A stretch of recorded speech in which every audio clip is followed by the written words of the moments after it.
Cop handcuffs a nobody in court, then learns she's the new police chief. You don't belong here, sweetheart. Step back before I put you in bracelets. Officer Oliver Grant's voice dripped with venom, his hand hovering aggressively over his Glock 19. Vanessa King didn't flinch. She just stared at his brass badge. You have no legal grounds to ask me to move, she replied, her voice eerily calm, echoing in the quiet courtroom. Watch me, Grant sneered, violently lunging forward. He slapped the cold steel handcuffs onto her wrists, completely unaware that he had just arrested his absolute worst nightmare, the new chief of police. The heavy oak doors of the Cook County Circuit Court swung open with a slow, agonizing creak that echoed through the cavernous, marble-lined halls. It was a humid Tuesday morning, and the air inside the building smelled faintly of floor wax, stale coffee, and the quiet desperation of the justice system. In the front row of courtroom 302, a section explicitly marked by a tarnished brass plaque reading, "Reserved for law enforcement and legal counsel," sat a woman who looked entirely out of place. Vanessa King did not look like a lawyer, and she certainly didn't look like a cop. Dressed in faded Levi's denim jeans, a comfortably oversized Yale University sweatshirt, and scuffed white sneakers, she looked more like a lost tourist or a tired graduate student. Her dark hair was pulled back into a messy utilitarian bun, and a pair of thick, black-rimmed glasses rested on the bridge of her nose. In her lap lay a battered black moleskin notebook, the pages densely packed with shorthand notes. Vanessa was observing. She was watching the gears of a broken machine turn. After a decorated 20-year career as an elite special agent with the FBI's anti-corruption unit in Washington, D.C., the mayor of this embattled city had personally begged her to take over the local police force. The department was plagued by scandals, excessive force lawsuits, and a deeply ingrained culture of corruption. Vanessa had agreed to take the job, but on one condition. For her first 3 days in the city, before her official swearing-in ceremony and press conference, she wanted to wander the city completely incognito. She wanted to see the rot for herself, unfiltered by the polished brass and rehearsed salutes of a formal inspection. And she was finding it. Oh, she was finding plenty of it. Her eyes were fixed on the witness stand, where Officer Oliver Grant was currently giving testimony. Grant was a textbook example of everything wrong with modern policing. He was a physically imposing man, heavily muscled with a tight buzz cut, his uniform stretched tight across his chest to show off his physique.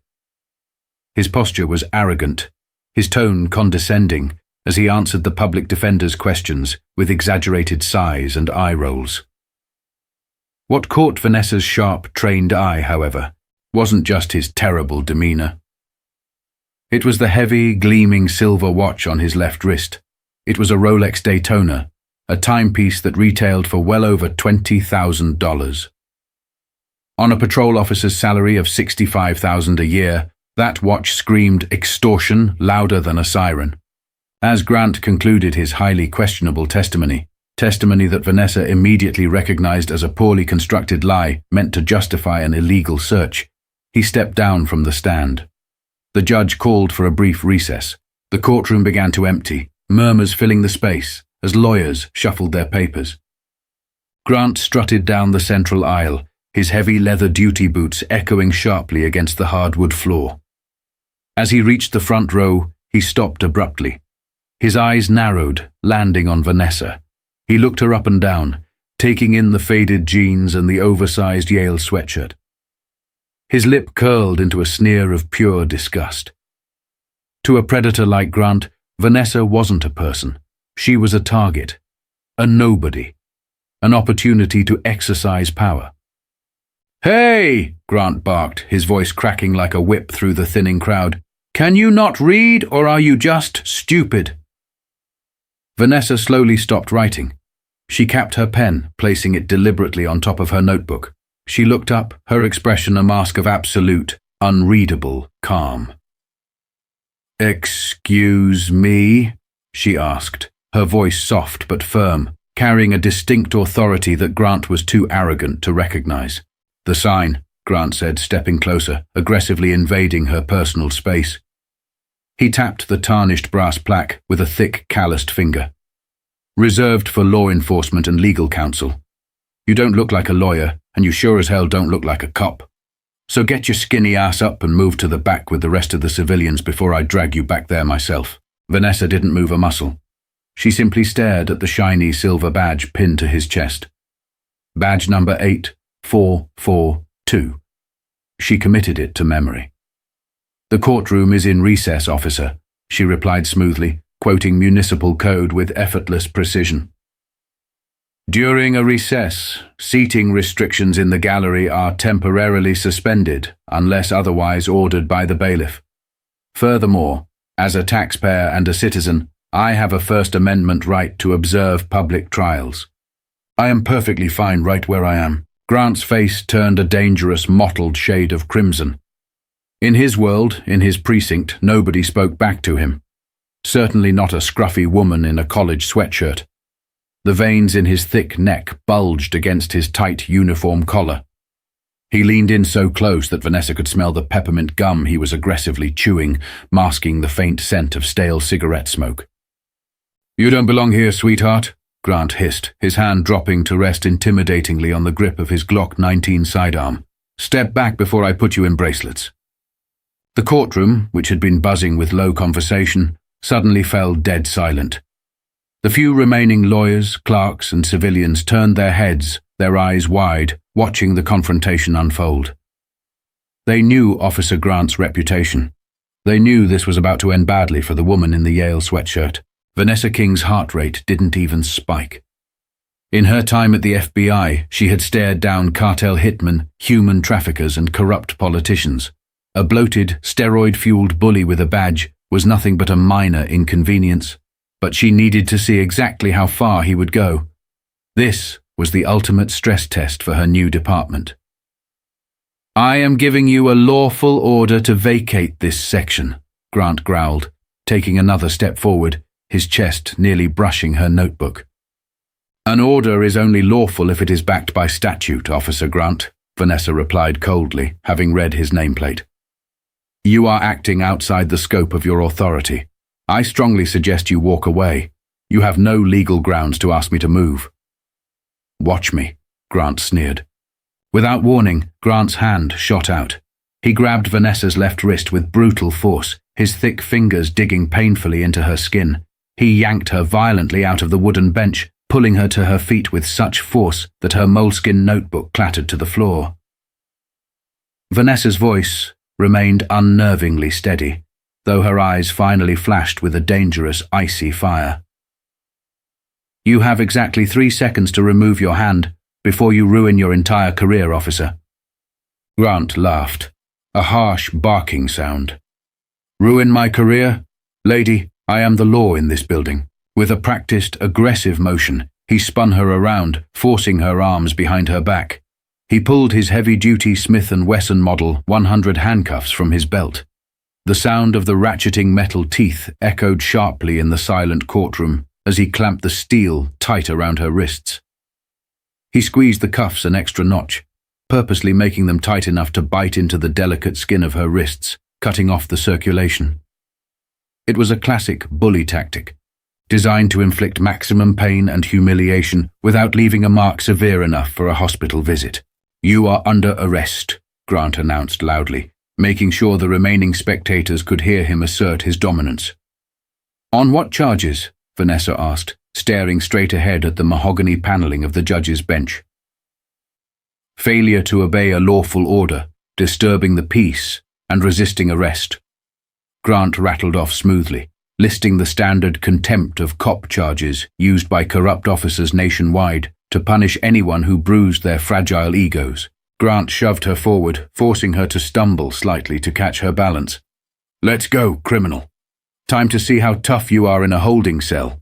The perp walk through the bustling hallways of the Cook County Courthouse was designed to break the spirit. Grant kept his hand firmly on Vanessa's bicep, pushing her through crowds of onlookers.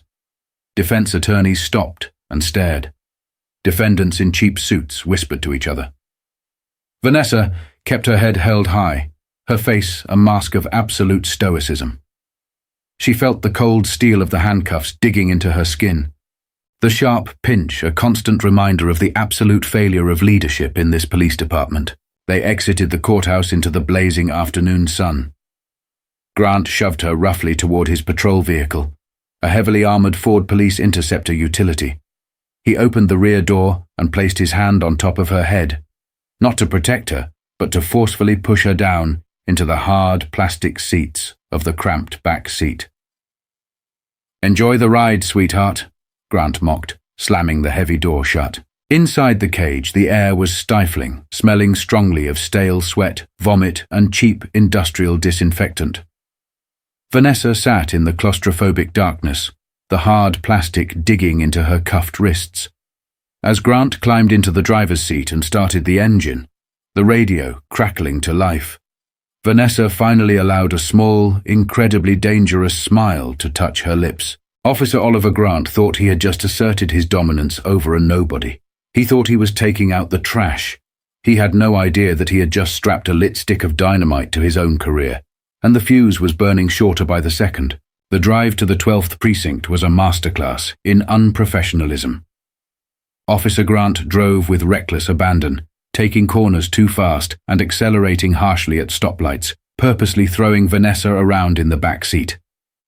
Every time she slammed against the hard plastic divider, she could hear Grant chuckling in the front seat. He even turned up the volume on the radio, blasting heavy rock music to drown out any complaints she might make. Vanessa didn't complain. She sat in silence, analyzing every second of the protocol breach. No seatbelt applied to the prisoner. Reckless driving. Failure to read Miranda rights. The list of internal affairs violations was growing so long, she was mentally drafting the termination paperwork in her head. The interceptor lurched into the secure parking bay of the 12th precinct. Grant hauled her out of the back seat with the same unnecessary roughness, marching her up the concrete steps and through the heavy steel doors of the booking area. The precinct was a circus. Phones were ringing off the hook, officers were shouting across the room, and a group of visibly intoxicated individuals were handcuffed to a long metal bench, yelling obscenities.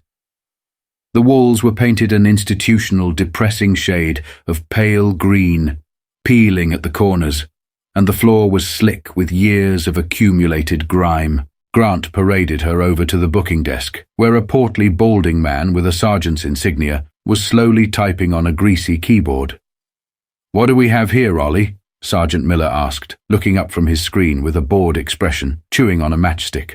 "Got a live one, Sarge," Grant said proudly, roughly shoving Vanessa against the high desk. Failure to comply disturbing the peace. Threw a fit in Judge Harrison's courtroom, refused to leave a restricted area, and put down resisting arrest and assaulting a police officer. She tried to kick me when I was cuffing her. Vanessa's eyebrows rose slightly, falsifying an official police report. That was a felony. "I did no such thing," she stated clearly, "and there are at least 20 witnesses in that courtroom who will testify to that fact." Sergeant Miller laughed, a wet wheezing sound. Yeah. Tell it to the judge, lady." "Name?" "Jane Doe," Vanessa replied smoothly. Grant scowled, grabbing her shoulder. "Give him your real name, you stupid." "Or what?" Vanessa interrupted, turning her head to lock eyes with Grant. The sheer intensity of her gaze actually made the larger man take a half-step back before he caught himself. "You've already arrested me. You've already falsely accused me of assault. I decline to identify myself until I'm granted my constitutionally guaranteed phone call." Miller rolled his eyes. "Put her in cell 4. Let her cool off. We'll run her prints later when she stops playing games." Grant marched her down a narrow, reeking hallway lined with iron bars. He shoved her into cell 4, a filthy 8x8 concrete box containing nothing but a steel toilet and a metal slab for a bed. He finally unlocked the handcuffs, practically ripping them off her wrists, leaving bright, red, angry welts on her skin. "You get comfortable in here," Grant sneered through the bars as he slammed the heavy iron door shut. The lock engaged with a loud, final clang. "You're going to be sitting in your own stink for a long, long time." Vanessa rubbed her wrists, watching him walk away. The cell smelled like ammonia and despair. She walked over to the bars and leaned against them. "Officer Grant," she called out, her voice echoing down the cell block. Grant paused at the end of the hall, turning back with a smug grin. "What, ready to beg?" "I want my phone call," she demanded. "Now." Grant sighed, shaking his head. He walked back, pulled a filthy cordless phone from a wall mount and shoved it through the bars. "Make it quick. And don't call a lawyer, call a bondsman. You're gonna need a lot of cash." Vanessa took the phone. She didn't dial a lawyer. She didn't dial a bondsman. She dialed a private, unlisted cellular number. It rang twice before it was picked up. "Sterling," a deep voice answered. "Thomas," Vanessa said calmly. "It's Vanessa." Mayor Thomas Sterling let out a hearty laugh on the other end. "Vanessa, I was just about to call you. The press is already setting up at City Hall. The podium is ready, the brass is all polished. Where are you? The press conference to announce your appointment as chief is in exactly 45 minutes. "There's been a slight change of plans, Thomas," Vanessa said, inspecting the grime on her fingernails. "I won't be able to make it to City Hall." "What? Why, are you stuck in traffic?" The mayor's voice rose in panic. "No," Vanessa replied, a cold, hard edge creeping into her tone. "I am currently locked in holding cell 4 at the 12th precinct. I was unlawfully arrested, physically assaulted, and maliciously charged by one of your officers, Officer Oliver Grant, badge number 8442. There was a dead, horrifying silence on the other end of the line. The silence of a politician realizing his city's police department had just committed the ultimate, catastrophic blunder. "I am on my way," Mayor Sterling whispered, his voice trembling with a mixture of absolute terror and volcanic rage. "I am bringing the commissioner. Do not move." "I don't plan on it," Vanessa said. She hung up the phone, slid it back through the bars, and sat down on the cold metal slab. She crossed her legs, closed her eyes, and waited for the explosion. 30 minutes passed. In the bullpen of the 12th precinct, the atmosphere was relaxed, lazy even. Officer Grant was sitting at a desk, his feet kicked up, sipping a massive iced coffee and bragging loudly to Sergeant Miller about how he had handled the crazy woman at the courthouse. He was halfway through a fabricated story about how she had swung a purse at him when the heavy double doors of the precinct didn't just open. They violently blew open. The noise in the precinct died instantly. Telephones stopped ringing. Conversations froze mid-sentence. Striding through the doors with the momentum of a runaway freight train was Mayor Thomas Sterling. His face was a mask of furious, boiling crimson. Flanking him on his left was the city police commissioner, a man who looked like he was about to suffer a massive cardiac event.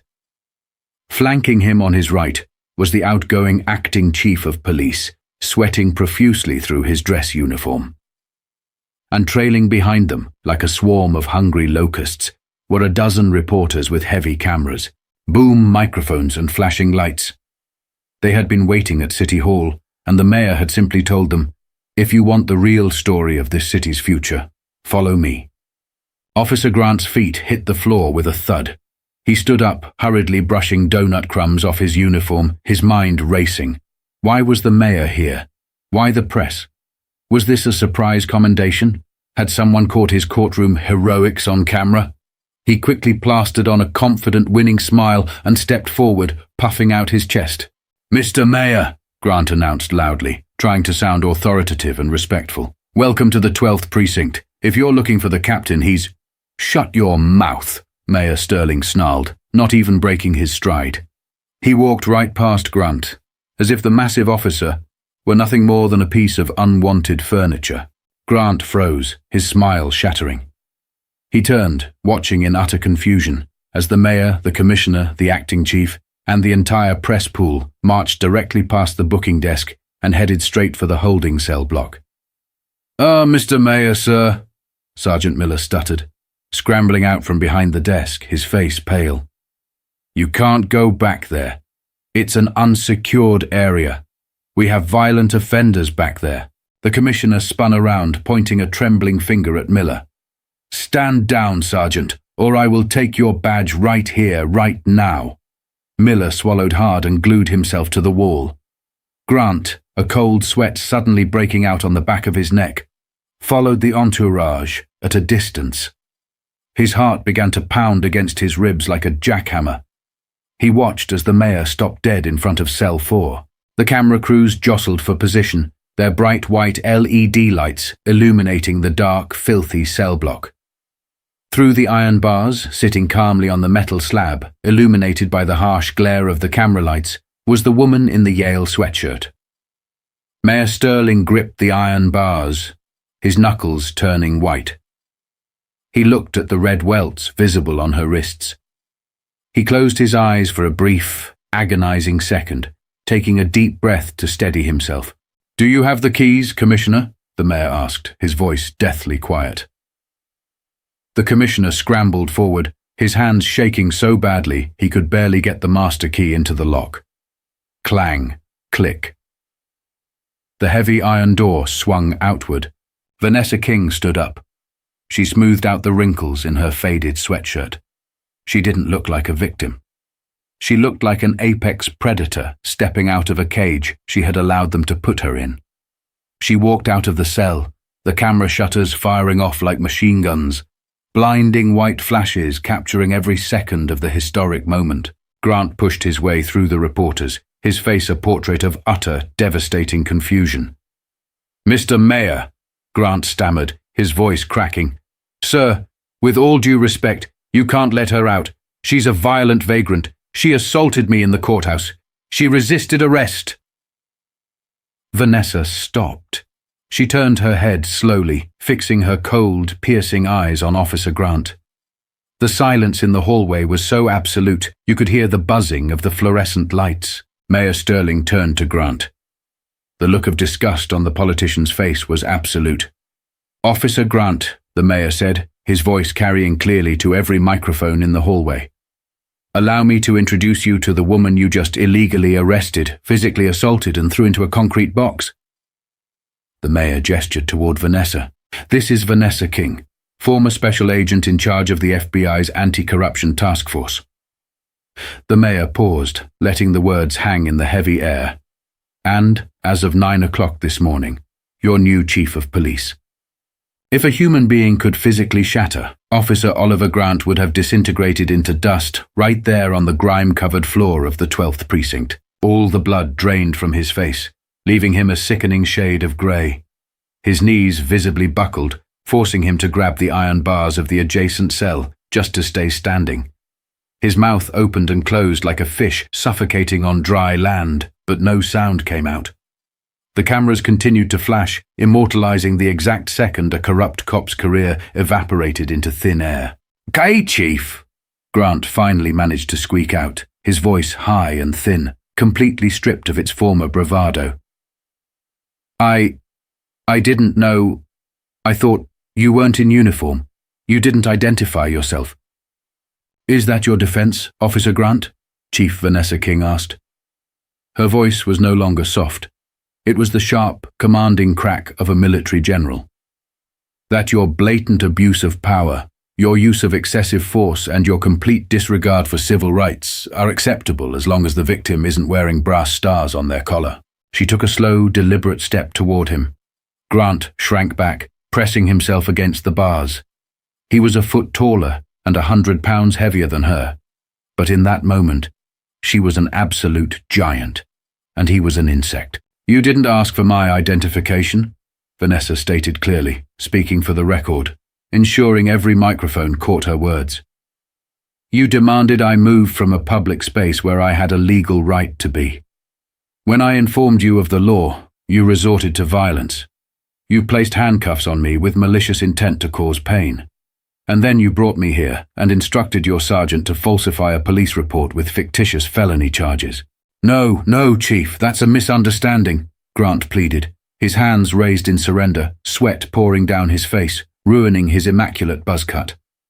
I was doing my job, securing the perimeter." Vanessa didn't blink. "Commissioner," she said without turning her head. "Yes, Chief King," the commissioner responded immediately, standing at rigid attention. "Relieve Officer Grant of his weapon and his badge. Immediately." "Sarge!" Grant yelled, looking wildly down the hall at Sergeant Miller, desperately seeking an ally. But Miller was staring at the floor, looking like a man preparing for his own execution. The commissioner stepped forward. With trembling hands, he unclipped Grant's duty belt, the heavy Glock 19 falling away. He reached up and unpinned the silver badge, number 8442, from Grant's chest. The metallic sound of the badge coming off seemed to echo louder than anything else in the room. "Chief, please," Grant begged, his voice cracking into a pathetic sob. The tough guy persona had completely vanished, replaced by the desperate whining of a coward facing the consequences of his actions. "I have a family. I have a pension. It was a mistake. I'm a good cop. I swear to God." "A good cop," Vanessa repeated softly. The corners of her mouth twitched into a terrifying semblance of a smile. She reached her hand under the collar of her oversized Yale sweatshirt. She unbuttoned the top button of the polo shirt she wore underneath and pulled out a small, rectangular black device, a digital wiretap, a high-fidelity FBI-grade recording device. The red light on top of it was blinking steadily. Grant's eyes bulged out of his head. "I was running an internal affairs sting before I even officially took the oath of office," Vanessa explained to the press pool, holding up the wire. "This department is infected with a culture of intimidation, brutality, and corruption. And I needed to know exactly how deep the rot went. Officer Grant, you just provided the prosecution with pristine, undeniable audio evidence of you admitting to battery, false arrest, and perjury." Vanessa turned her gaze back to the ruined man in front of her. "You don't have a pension anymore, Mr. Grant," she said softly, but with finality. "You have a cell." She looked at the commissioner. "Place him under arrest, and use his handcuffs. I believe they are currently resting on the booking desk." The sound of the ratcheting metal teeth echoed sharply in the silent hallway, but this time it wasn't Vanessa King wearing the cold steel. It was Oliver Grant. The commissioner forcefully pulled Grant's hands behind his massive back, clicking the heavy Smith & Wesson cuffs into place. He didn't bother to leave them loose. Grant winced as the steel bit into his wrists, a physical manifestation of the hard karma crashing down upon him. The perp walk out of the 12th precinct was a mirror image of the one that had occurred just an hour earlier, but infinitely more humiliating. As Grant was led out of the precinct by the commissioner and 2 internal affairs officers, the entire squad room watched in stunned, terrified silence. The reporters flanked him, microphones shoved in his face, cameras capturing the tears of humiliation streaking down his red cheeks. The arrogant bully had been utterly broken. The fallout was swift, brutal, and biblical in its scope. The video of the press conference in the holding cell went viral globally within hours. It became the defining symbol of police reform. The next morning, Vanessa King was officially sworn in as chief of police, trading her Yale sweatshirt for an immaculate, tailored blue uniform, 4 gold stars gleaming fiercely on her collar. Her first act as chief was an earthquake that shook the department to its core. Using the audio evidence from her wire and the subsequent investigation into Grant's past, she uncovered a massive extortion ring operating out of the 12th precinct. Sergeant Miller was fired and indicted. 12 other officers, all of whom had protected Grant or participated in his corrupt activities, were suspended without pay pending federal charges. The precinct was purged of its poison. 6 months later, the justice system finally came full circle. The heavy oak doors of the Cook County Circuit Court swung open. But this time, Vanessa King did not sit in the gallery. She sat in the witness stand, her uniform perfectly pressed, her posture impeccable. Across the room, sitting at the defense table, was Oliver Grant. He was no longer wearing his tight, intimidating uniform or his $20,000 Rolex Daytona. He was wearing a baggy, bright Orange County jail jumpsuit. He looked 10 years older, his muscles deflated, his face pale and sunken, from months in protective custody. Chief King testified with cold clinical precision. She didn't embellish. She didn't gloat. She simply presented the facts, the audio recordings, and the undeniable truth of Grant's corruption. When the jury returned after only 2 hours of deliberation, the verdict was a foregone conclusion. Guilty on all counts: false imprisonment, aggravated assault under color of authority, perjury, and official misconduct.